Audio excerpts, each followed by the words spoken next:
Okay, let's be totally honest for a second. If you spend any time lifting weights, you've definitely had this exact thought.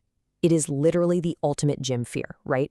This pervasive idea that the second you lace up your running shoes and hit the pavement, you're going to instantly vaporize all your hard-earned muscle gains. I mean, we've all heard the bros in the locker room say it. Cardio kills your gains, man.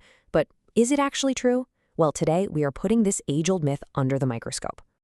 Welcome to today's Explainer. We are going to completely debunk the myth surrounding concurrent training, and we're going to give you the ultimate science-backed blueprint for combining serious strength with serious endurance. Because, listen, if you want to run fast and lift heavy without sacrificing your physique, you are in exactly the right place. So let's start with where this whole fear actually comes from. It actually has an official name, the interference effect. This was a physiological phenomenon first documented by a researcher named Robert Hickson way back in 1980. He basically noticed that athletes who were trying to do both heavy strength training and rigorous endurance training at the exact same time seemed to experience a blunting effect on their muscle growth compared to the guys who just lifted. And for decades, this single study terrified lifters away from the treadmill. But here is the massive caveat that kind of got lost in translation over the years. It is a manageable conflict. It's not a biological impossibility. Okay, let's dive right into this, because what Hickson actually discovered wasn't that running magically eats your biceps. It's more like there's a microscopic turf war happening inside your body. It's a clash of cellular signals. Section 1, Battle of the Cells, mTOR versus AMPK. To really get this, we need to look at the microscopic battleground where this conflict actually goes down. So, when you lift heavy weights, you activate a molecular pathway called mTOR. Think of mTOR as your body's master switch for building muscle. It literally signals your body to grow and get stronger. But when you go for a long run and you deplete your glycogen stores, you activate a totally different pathway called AMPK. And AMPK is basically an energy sensor.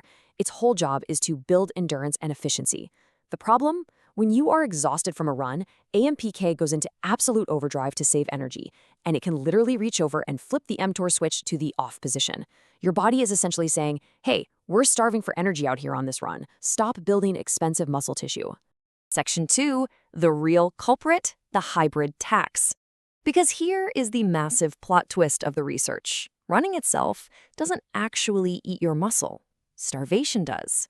Look at this number, 4,500. This is wild, and it brilliantly illustrates the core of the issue. This is the estimated daily calorie burn of a high-volume hybrid athlete. When you combine intense weightlifting sessions with long-distance running, your energy expenditure just absolutely skyrockets. You are essentially creating a massive, deep energy crater. And if you fail to eat enough to fill that 4,500-calorie crater, you trigger what sports scientists call REDS, or relative energy deficiency in sport. When you have REDS, your body literally panics. It desperately needs energy to keep your organs functioning and to fuel your run. So what does it do? It turns to the most readily available energy source it has, your own muscle tissue. It literally breaks down your muscle's amino acids to convert them into glucose. So failing to pay that massive caloric hybrid tax is the actual reason runners lose muscle mass. You aren't running your muscle away, guys. You're starving it away. Now, what's really interesting about this is how the type of cardio actually matters. The research is crystal clear on this. Running causes significantly more interference than cycling. And you might be wondering why. Well, because running has a huge eccentric component. Every single time your foot strikes the pavement, it creates mechanical microtrauma and muscle damage that requires a ton of calories and protein to repair. And those are resources that are basically stolen away for muscle growth. Cycling, on the other hand, is mostly concentric. It actually mimics movements like the leg press, resulting in way less muscle damage. Section 3, Smart Training, Fixing the Conflict. Let's look at some highly actionable solutions so you can run and lift without burning out. Okay, let's look at our modalities. You basically have two main choices when you hit the gym or the track. HIIT, which is high-intensity interval training, or LISS, which is low-intensity steady state, like your classic Zone 2 running. Now, while HIIT is awesome for power and recruits the same fast-twitch muscle fibers as lifting, it absolutely fries your central nervous system. If you are lifting heavy, adding HIIT is just going to destroy your recovery.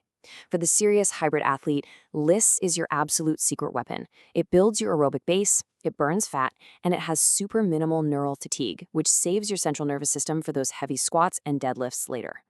And speaking of lifting, you cannot stop moving heavy weight. Even if you're out there running 40 to 60 kilometers a week, you absolutely must provide your body with a strong mechanical tension signal to tell it to hold on to your muscle. The science shows the minimum effective dose is 4 to 6 heavy sets per fundamental movement pattern. So push, pull, squat, hinge every single week. Lift heavy, keep the volume moderate, and then get out of the gym. All right, so about the actual run. Remember that AMPK energy sensor we talked about earlier? You can actually trick it. For any run exceeding 60 minutes, you need intra-workout nutrition. By taking in 30 to 60 grams of carbohydrates per hour during the run, you maintain your blood glucose levels. This effectively stops your body from sounding the alarm and breaking down your structural muscle proteins for energy. You're fueling the run straight from your stomach, not from your biceps. Next up, let's talk about the gold standard of supplementation. 3 to 5, that is your daily dose in grams of creatine monohydrate. As a hybrid athlete, your ATP energy stores are just constantly being depleted. Creatine helps regenerate that ATP super efficiently, which maintains your power output in the gym, even when your legs feel like jelly from running. Plus, it hydrates your muscle cells, acting as a really powerful anabolic signal. Take it every day. It's totally non-negotiable. But look, literally none of this matters if you aren't recovering properly. You need to be monitoring your heart rate variability, or HRV. A consistently dropping HRV is a huge, screaming red flag that your body is entering a catabolic, muscle-wasting state because of systemic stress. When that number drops, you have to pull back the training. And sleep, it's literally the ultimate non-nutritional anabolic tool. If you're sleeping less than 6 hours a night, you are basically guaranteeing muscle loss. Aim for 7 to 9 hours so your hormones can rebuild all the damage you've done. Section 4, the Blueprint Nick Bare's Case Study. Let's prove this isn't just theory by looking at a famous hybrid athlete in the real world.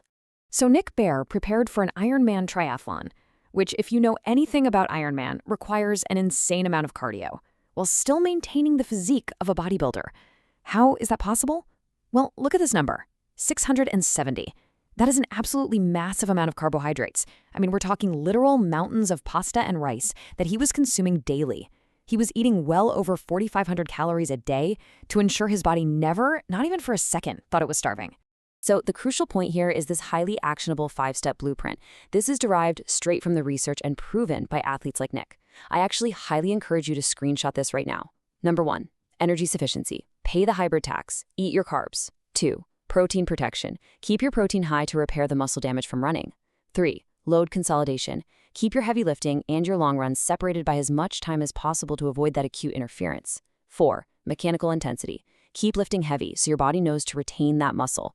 And 5, intelligent monitoring. Listen to your HRV and respect your sleep metrics.